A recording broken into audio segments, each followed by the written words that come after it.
Halo, selamat pagi anak-anak. Hari ini kita akan masuk pada bab yang baru mengenai perbandingan.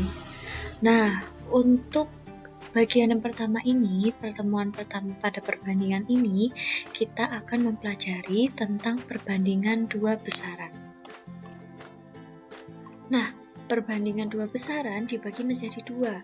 Yang pertama, perbandingan dua besaran dengan satuan yang sama. Yang kedua, perbandingan dua besaran dengan satuan yang berbeda. Pertama, kita akan membahas mengenai perbandingan dua besaran dengan satuan yang sama. Maksudnya tuh apa sih?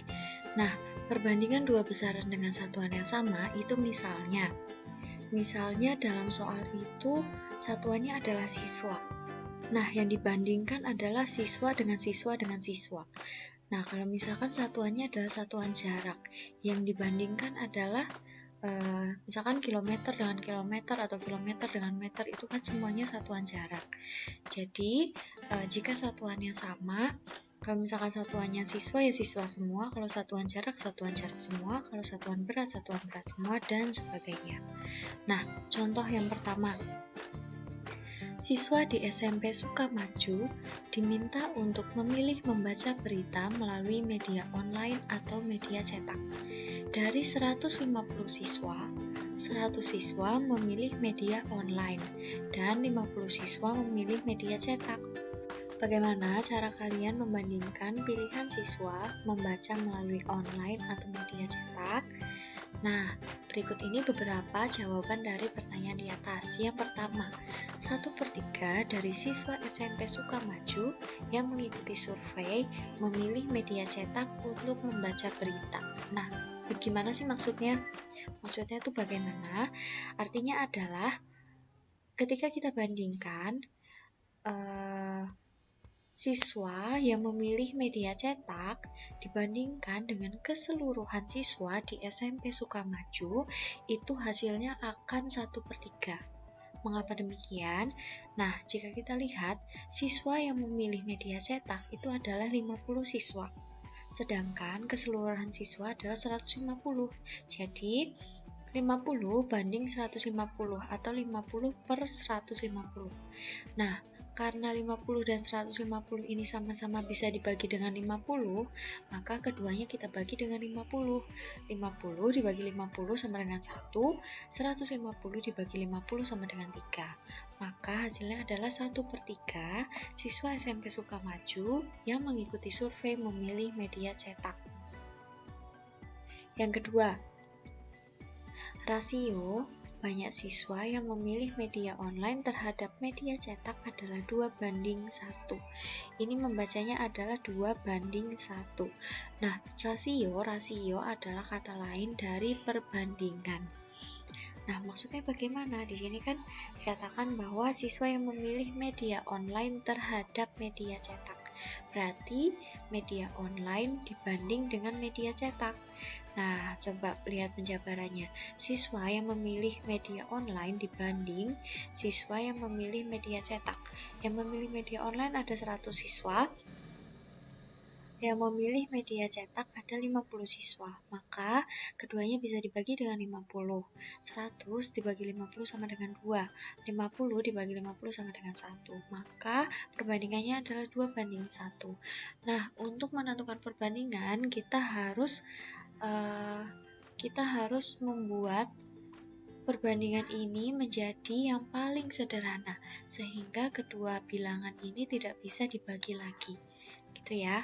Kemudian yang C, 1 dari 3 siswa memilih media cetak. Artinya adalah seperti yang nomor A. 1/3 bisa kita jabarkan menjadi 1 dari 3 siswa memilih media cetak. Gitu kan? Karena yang memilih media cetak adalah perbandingannya 1 dari keseluruhan siswa, yaitu 3. Jadi 1 dari 3 siswa memilih media cetak. Kemudian yang keempat, banyak siswa yang memilih membaca online adalah 50 lebih banyak dari siswa yang membaca berita melalui media cetak. Karena yang memilih media cetak hanya 50, sedangkan yang online ada 100. Maka yang online itu yang memilih online siswanya 50 lebih banyak daripada siswa yang memilih media cetak. Nah, yang terakhir, banyak siswa yang membaca online 2 kali lipat dari siswa yang membaca melalui media cetak. Nah, yang membaca online itu kan 100, yang media cetak 50, maka yang media online ini merupakan 2 kalinya dari media cetak, karena 2 kali 50 adalah 100. Gitu, selanjutnya. Nah, ini sama seperti yang tadi, hanya saja di sini akan ditekankan bahwa 2:3, penulisannya seperti ini, tetapi dibacanya adalah 2 dibanding 3, gitu ya.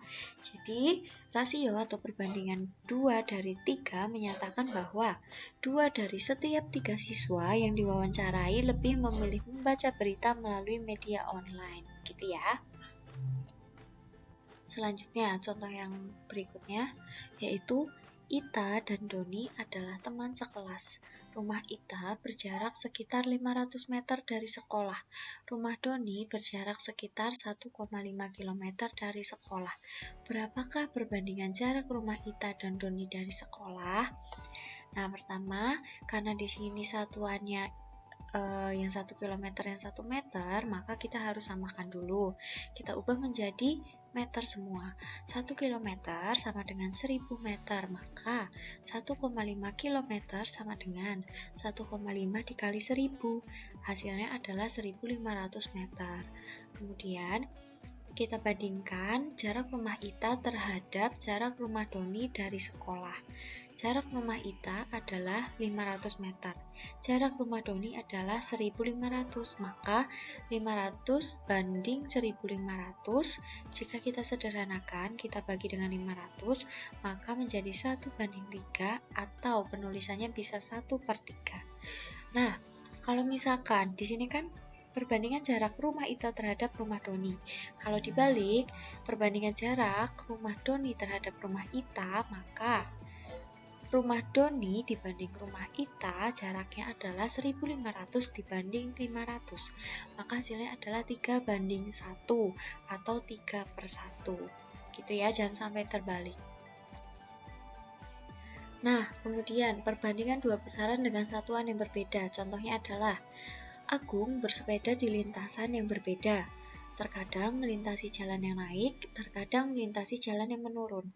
Ada kalanya dia melintasi jalan yang datar. Agung berhenti 3 kali untuk mencatat waktu dan jarak yang telah ditempuhnya setelah melewati 3 lintasan. Yang pertama, pemberhentian pertama 8 km 20 menit. Perhentian kedua 12 km 24 menit. Perhentian ketiga 24 km 40 menit. Pada lintasan yang manakah Agung mengendarai sepeda dengan cepat? Lintasan yang manakah Agung mengendarai sepeda dengan lambat? Nah, mengapa soal ini disebut dengan perbandingan dua besaran dengan satuan yang berbeda? Karena di sini jika kita lihat, di sini satuannya kilometer. Kilometer adalah satuan jarak. Kemudian di sini yang kedua ada satuan waktu, yaitu menit.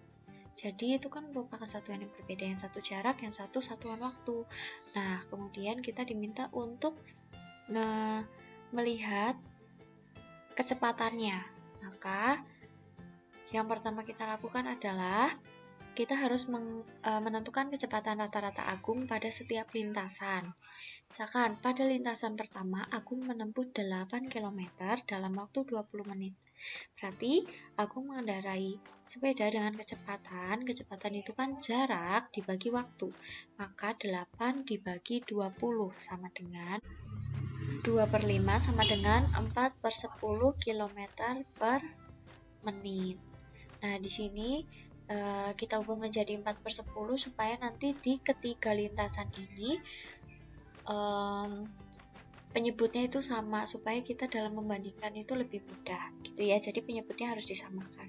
Lalu lintasan yang kedua, jarak dibagi waktu 12 dibagi 24 sama-sama dibagi 12, maka 1/2 supaya penyebutnya ini menjadi 10, maka harus dikalikan 5. Maka 1 kali 5, 5. 2 kali 5, 10.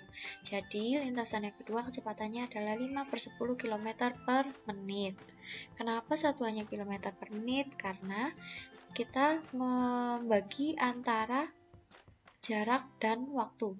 Sedangkan jarak itu satuannya adalah kilometer, kemudian waktunya itu satuannya adalah menit. Kemudian lintasan yang ketiga, Agung menempuh 24 km dalam waktu 40 menit, maka jarak bagi waktu 24 dibagi 40, sama-sama dibagi dengan 4, maka 6/10 km per menit. Nah, jika kita bandingkan antara 4/10, 5/10, dan 6/10, maka 2/5 itu lebih kecil daripada 1/2, dan 1/2 lebih kecil daripada 6/10, maka dapat disimpulkan bahwa Agung mengendarai sepeda paling cepat saat berada di lintasan ketiga. Karena yang paling besar kecepatannya itu 6/10, ya kan? Kemudian paling lambat berada di lintasan pertama karena karena di sini paling kecil. Gitu ya. Selanjutnya, seorang guru kelas 9 di SMP swasta menerima gaji sebesar 36 juta per tahun. Saat ini, kalender sekolah terdapat 180 hari fakultatif dalam setahun. Jika tahun depan menambah waktu bagi guru kelas 9 menjadi 220 hari, berapakah pendapatan guru tersebut dalam sehari jika gaji yang diterimanya berdasarkan banyak hari dalam kalender sekolah? Nah, pertama kita harus mengetahui bahwa sehari itu gajinya berapa. Maka yang 36 juta ini per tahun dibagi dengan 180. Kemudian kita peroleh 200.000 per 1 sama dengan 200.000. Maka gaji yang diterima guru adalah 200.000 per hari. Kemudian kita kalikan dengan banyaknya hari yang ditambahkan, yaitu 220. Maka 200.000 dikali 220 sama dengan 44 juta. Jadi pendapatan guru dalam setahun menurut kalender sekolah adalah 44 juta. Nah, sekian pembelajaran kita hari ini. Silakan dicatat, dipahami dengan baik. Kemudian nanti kita akan diskusikan bersama di forum GC. Silakan kalian absen di forum GC. Selamat belajar, Tuhan memberkati.